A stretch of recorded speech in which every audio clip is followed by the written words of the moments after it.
Halo guys, jumpa lagi di channel Standing Auto Sound Jakarta.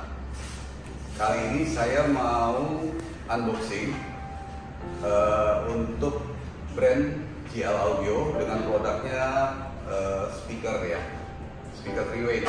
Ini sistemnya semua aktif, jadi tidak ada crossover pasif, dan speaker ini langsung built-in dari USA. Oke, apa sih keunggulan, kelebihan dari speaker ini, juga kekurangannya? Kita lihat yuk. Kita buka dari speaker tweeter ya. Oke, waktu kita buka kita ada dapat satu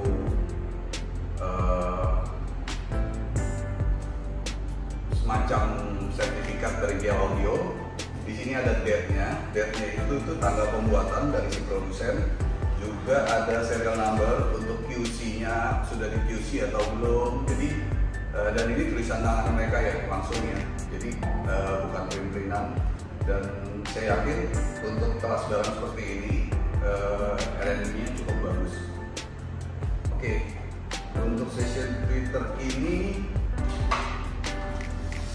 saya keluarkan aja biar kelihatan semuanya. Oke.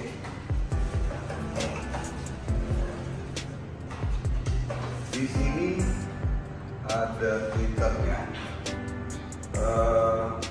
Sebentar, ini bisa dibuka seperti ini. Ini ada hostingnya.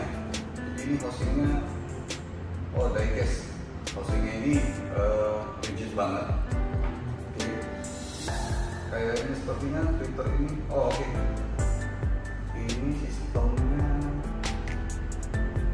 diputar untuk bukanya, oke. Diputar.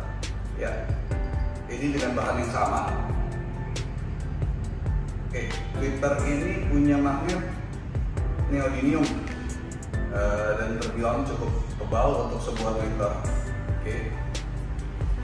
Dan grillnya ini saya mau lihat, oh nggak bisa dibuka, ini nggak bisa dibuka, ini paten banget, paten.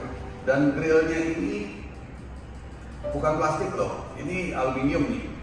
Ini grillnya aluminium. Oke. Di sini ada beberapa lubang untuk keluar suara drivernya, suara Twitternya. Dan ini kayak ngingetin saya sama beberapa mobil dari pabrikan Eropa dengan model seperti ini. Ini grill ini bukan asal lubang sepertinya, ini akustikalnya si speaker ini. Ini bantu akustik speaker. Jadi grill itu efek banget dengan output suara dari si speaker. Ini grillnya sudah seperti akustikal kalau bisa dilihat ya. Oke. Untuk kabelnya sendiri mereka pakai kabel hookup wire. Hookup wire itu kabel yang dikhususkan untuk upgrade suatu sistem elektronik. Ini kabel lumayan bagus ya. Oke. Terus di sini juga ada spoonnya, female. Berarti harusnya, oh ternyata dapat dari pabrikannya itu, kita nggak usah susah cari. Ini ada spoon male-nya, jadi kita bisa langsung ke kabel speaker. Terus dapat more-nya dan bautnya. Oke. Terusnya ini ada lagi, oh ini kapasitornya. Oke. Padahal ini sistemnya aktif ya, jadi tidak ada pasifnya. Ini bukan crossover pasif untuk atur frekuensi si Twitter loh, bukan. Jadi sepengalaman saya, ini ada dua opsi kenapa kita menggunakan ini. Satu, ini filter di bawah titik potong rata-rata Twitter, karena ukurannya ini 15 mikrofarad. Jadi kalau dipasang ini, kita samanya pasang filter 6 dB. Satu ini 6 dB, kalau 12 dB dia ada induktornya lagi. Kalau 18 dB dia ada lagi kapasitornya lagi. Terus berlanjut sampai 24 dB ada lagi induktornya. Berarti 24 dB itu 2 kapasitor, 2 induktor. Oke, itu bahasan lain, itu sekilas saja. Ini cara ini banyak digunakan di beberapa instalator di dunia untuk berkompetisi, karena ini bawa warna suara. Ini bawa warna suara. Oke. Itu rahasianya kira-kira. Oke. Udah, untuk bahasan Twitter saya rasa cukup lengkap. Semua part untuk kita install ada. Oke, kita berlanjut ke midrange. Ini midrange-nya. Oke, saya pindahkan supaya mungkin Twitter bisa terlihat lagi lebih jelas. Tuh, keren juga ya modelnya. Mereka pikirkan sih, biasanya kalau barang-barang seperti ini mereka sudah pikirkan. Makanya kalau Anda pasang audio mobil, Anda harus tahu instalator Anda itu udah mikirin apa belum kerjaan mereka. Sama nih seperti barang-barang seperti ini. Oke, untuk sessionnya midrange, ini ada dus kecilnya. Oh, ternyata ada grill ya. Ini ada 2 set grill. Yang satu grill seperti ini. Ini bahannya metal yang ini. Oke. Terus yang satu lagi, nah ini aluminium. Beda ya suaranya. Ini aluminium, ini metal. Ini aluminium. Oke. Kalau saya pasti pakai yang ini kalau harus pakai. Sama. Untuk dia punya jenis besaran lubangnya itu semua berbeda dan ada alurnya. Ini hampir yakin saya ada efek akustikal. Oke. Terus kita buka. Wow, keren. Jadi, nah yang saya bilang dipikirin itu gini, sampai detail. Ini speaker ditaruh di kardus. Ini ada penyangganya loh. Tuh. Ini kalau nggak mungkin kita katakan atau apa kena speaker. Ini penjagaannya cukup bagus ya. Tuh. Oke, keren kan? Ini ada grillnya. Oh, ini dipasang dengan ini. Tuh, keren banget. Dan lihat ya, kalau bisa didengar bunyinya waktu saya masuk. Tuh, nggak ada bunyi sama sekali. Kenapa? Dan soft banget. Nih, yang salah satu mereka pikirin. Bisa di zoom. Lihat, ini ada semacam dampernya di keliling grill. Nggak cuma ditaruh begitu doang, atau biasa produsen lain dikasih hanya dodol. Ini benar-benar ada dampernya. Jadi soft banget. Dan ini mengurangi vibrate. Pure kurangi vibrate.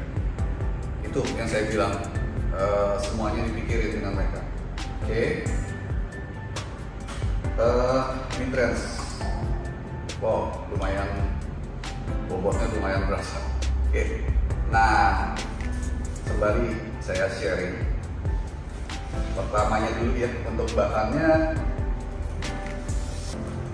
ini aluminium seperti campur titanium. Oke. Ini salah satu bahan favorit saya untuk midrange. Selain clarity-nya yang bagus, tegas, dan kontrol yang baik, juga yang terpenting dari driver yang kita beli, speednya harus bagus. Nah, ini salah satu ciri khas driver yang kriterianya oke untuk saya. Terus, voice coil-nya lihat, ini lumayan besar banget ya. Jadi ini beberapa produsen speaker high-end pakai sistem voice coil yang sebesar ini. Biasanya kalau yang sebesar ini low dari driver ini bagus loh, kontrolnya cakep banget. Terus untuk dia punya voice coil itu pakai bahan aluminium. Nah, yang unggulnya dari itu, ini ada ventilasi, bisa dilihat ya lubang-lubangnya. Coba di zoom. Oke, ini ada ventilasinya. Ini untuk buang panas, seperti radiator mobil. Jadi kalau semakin terjaga temperaturnya, semakin netral dari mesin itu, atau semakin linear fungsi mesin itu. Nah, sama, ini driver juga seperti itu. Terus beralih ke case, ini die-case ya. Jadi bukan metal, jadi memang case yang benar-benar rigid banget, dan ini sudah dipastikan 100% flat. Itu yang paling penting. Dan saya sedikit share, kalau udah pasang speaker jenis seperti ini, ringnya coba pakai aluminium. Sayang kalau dipakai kayu, karena saya takut biasa kalau kayu itu nggak bisa benar-benar permukaannya flat, akhirnya kita buat atau apa segala macam, ternyata ada bengkok dikit, ini langsung retak loh. Sayang banget kan. Jadi kalau beli speaker jenis high end, udah instalasi Anda juga harus high end. Oke, beralih ke yang kita sebut kumis. Ini kabel dari voice coil itu ditanam di spider. Ini benar-benar mereka pikirin supaya nggak ada vibrate dari suara selain dari konus. Karena kalau yang biasa seperti kumisnya seperti cuma menjuntai begitu aja, itu satu bisa vibrate. Kedua, kadang kalau ininya bergerak naik turunnya excursionnya tinggi bisa mentok. Nah ini mereka pikirin nggak. Terus untuk terminalnya paten banget, nggak memungkinkan, jauh kemungkinan untuk patah atau rusak. Oke, dipikirin. Nah terus untuk magnet neodymium sampai hari ini the best magnet kayak neodymium. Oke. Nah dengan jenis invert waktu saya seperti ini off axis masih terlihat kan ya semua bidangnya.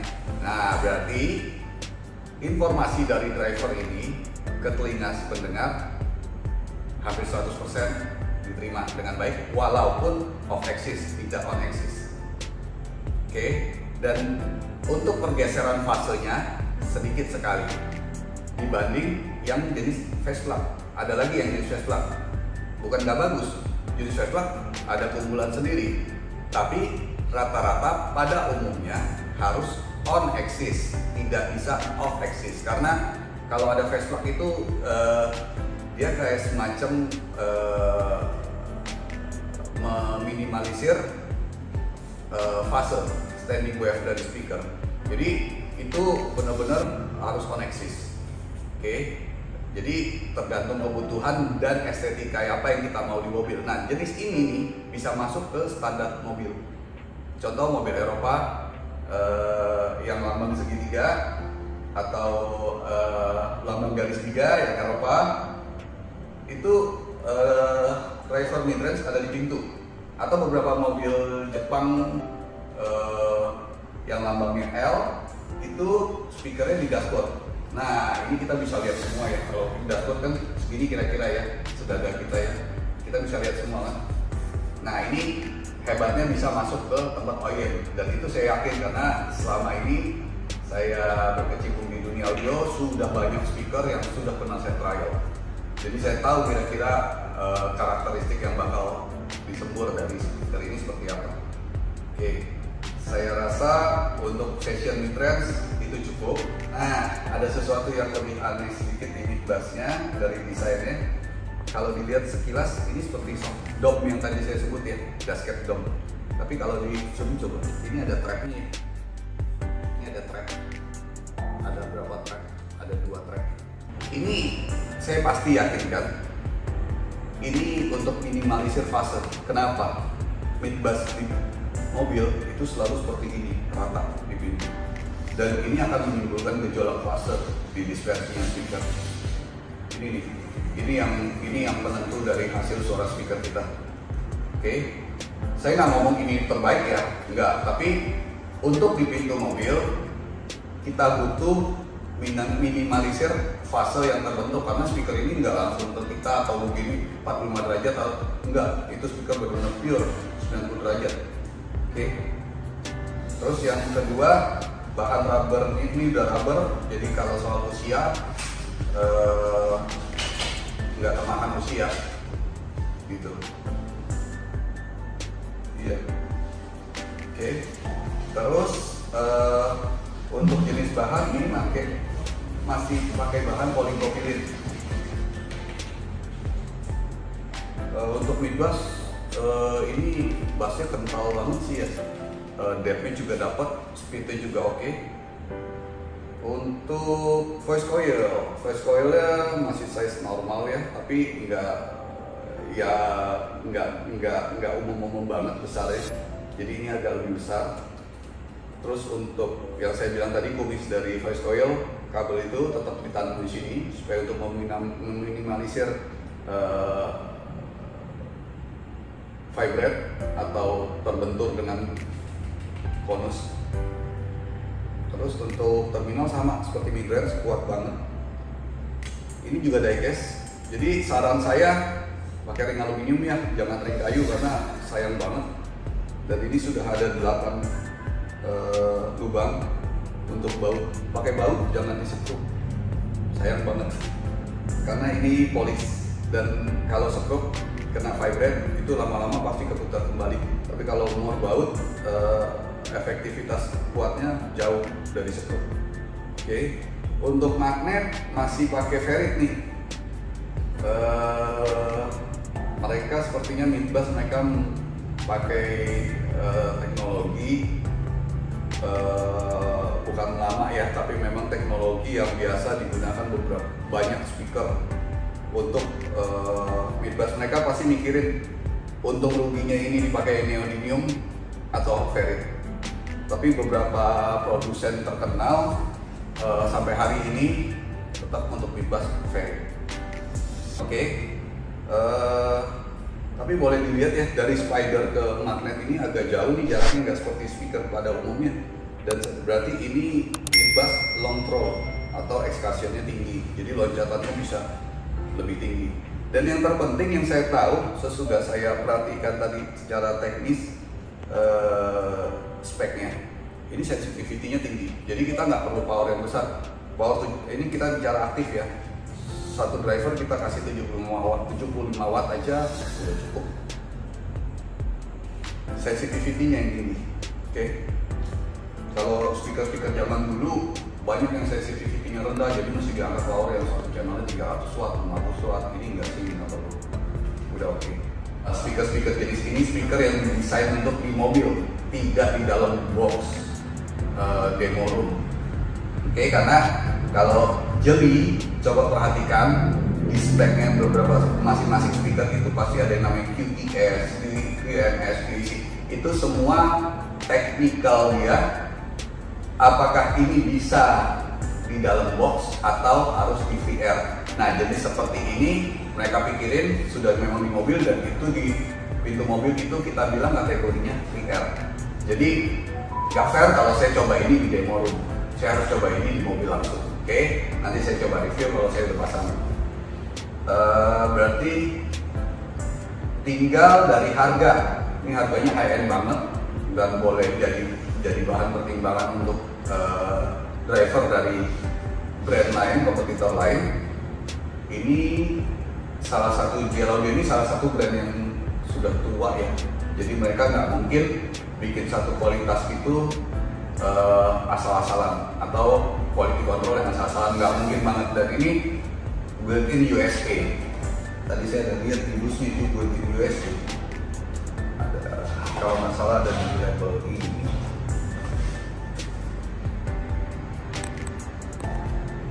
Oh oke, di sini sorry. Nah ini built-in USA. Jadi nggak mungkin lah barang sekelas ini, dan harganya pun di kisaran 60 juta. Jadi nggak mungkin bikin asal-asalan. Boleh dipikirin audio lover. Kayak saya rasa cukup penjelasan saya atau unboxing saya untuk tipe C7 dari JL Audio 3-way. Semoga ada manfaat, dan kalau nanti ada saya sempat install di mobil, saya akan review. Oke, semoga bermanfaat. Keep safety. Bye.